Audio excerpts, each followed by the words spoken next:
नमस्कार, मैं राजीव ठाकुर और आप देख रहे हैं ट्राई सिटी प्राइम न्यूज़। इन दिनों साइबर फ्रॉड के मामले लगातार बढ़ते जा रहे हैं। साइबर ठगों का निशाना रिटायर्ड बुजुर्ग बन रहे हैं, जिनको साइबर ठग डिजिटल अरेस्ट या कुछ और तरह के डर दिखाकर ठगी के मामलों को अंजाम दे रहे हैं।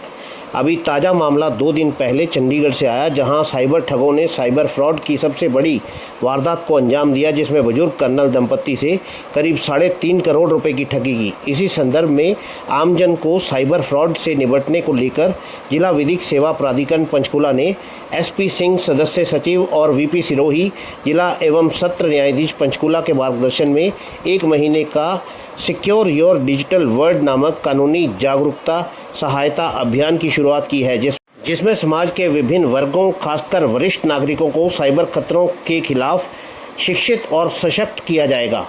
इस जागरूकता अभियान को लेकर सीजीएम कम सेक्रेटरी डीएलएसए पंचकुला ने पत्रकारों से बातचीत करते हुए क्या बताया, देखिए पंचकुला से पत्रकार राजीव ठाकुर की यह खास रिपोर्ट। सर्विसेज अथॉरिटी की तरफ से अप्रैल के महीने में secure your digital world awareness and legal aid against cyber frauds के नाम से कैंपेन शुरू किया गया है। इस कैंपेन का मुख्य उद्देश्य लोगों के बीच में, स्पेशली सीनियर सिटीजन्स के बीच में साइबर फ्रॉड्स के प्रति जागरूकता पैदा करना है। इस महीने हमारे panel advocates, paralegal volunteers, cyber experts और पुलिस ऑफिशियल्स की डेडिकेटेड टीम लोगों के बीच जाकर साइबर फ्रॉड्स के बारे में जानकारी देगी।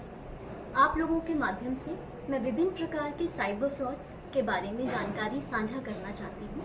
इसमें से प्रमुख है बैंक एंड ओटीपी स्कैम्स, जिसमें कॉलर अपने आप को बैंक का कस्टमर केयर एग्जीक्यूटिव बताते हुए कॉल करता है, pin card details, OTP details और बाकी सेंसिटिव इंफॉर्मेशन की जानकारी प्राप्त करता है।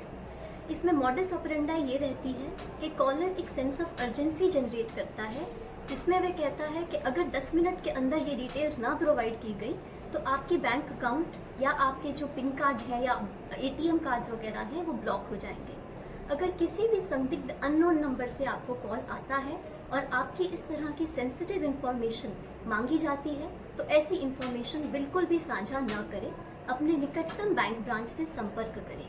ये हमेशा याद रखें कि बैंक या कोई भी ऑर्गेनाइजेशन आपकी पर्सनल सेंसिटिव डिटेल्स कभी भी नहीं मांगेगी।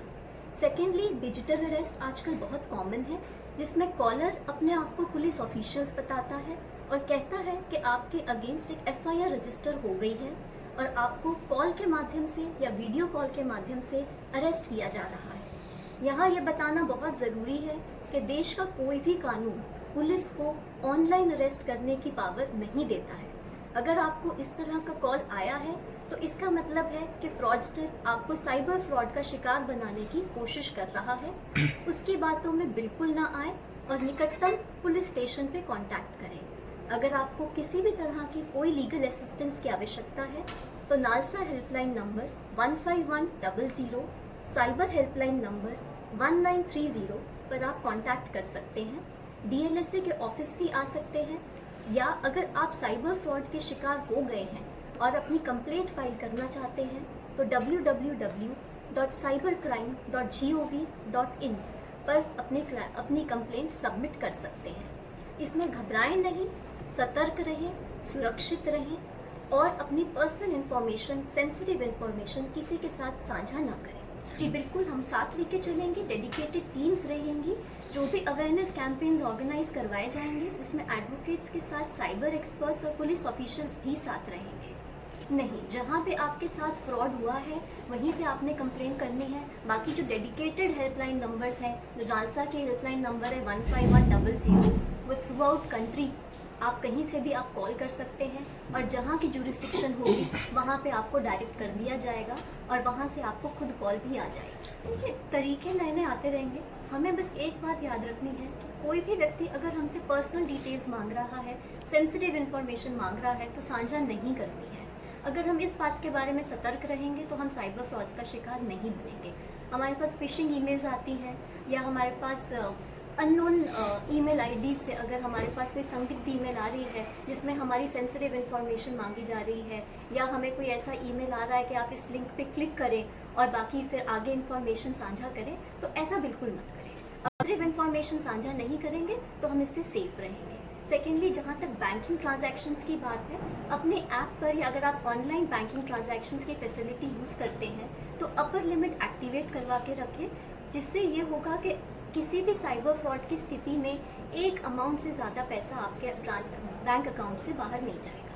नहीं, जो फ्रॉड्स हो रहे हैं और जो सट्टे वाली बात है वो दोनों अलग हैं। वो आपको ये कह रहा है कि आप अपनी डिटेल्स शेयर करें और इससे आपको बहुत ज़्यादा पैसे प्राप्त होंगे, तो वो पर्सनल डिटेल्स आप शेयर मत करें। एज़ फार सट्टे की अगर बात है और अगर आपको कोई ऐसी इन्फॉर्मेशन आ रही है कि सट्टे के थ्रू आपको पैसा कमाए जाने की बात करी जा रही है, तो आप पुलिस को कांटेक्ट ज़रूर करें। यूजुअली आप ये करें कि जो भी ट्रस्टेड वेबसाइट्स हैं उन्हीं के साथ आप ट्रांजैक्शन करें। अगर आपको कोई ऐसी ई-कॉमर्स वेबसाइट दिख रही है जिस पे आपको बताया जा रहा है कि बहुत अच्छा प्रोडक्ट बहुत कम दामों में मिल रहा है और वो नई वेबसाइट है, वहाँ पे ट्रांजैक्शन करने से बचें। जो रेप्यूटेड वेबसाइट है सिर्फ वहीं पे लॉगिन करें।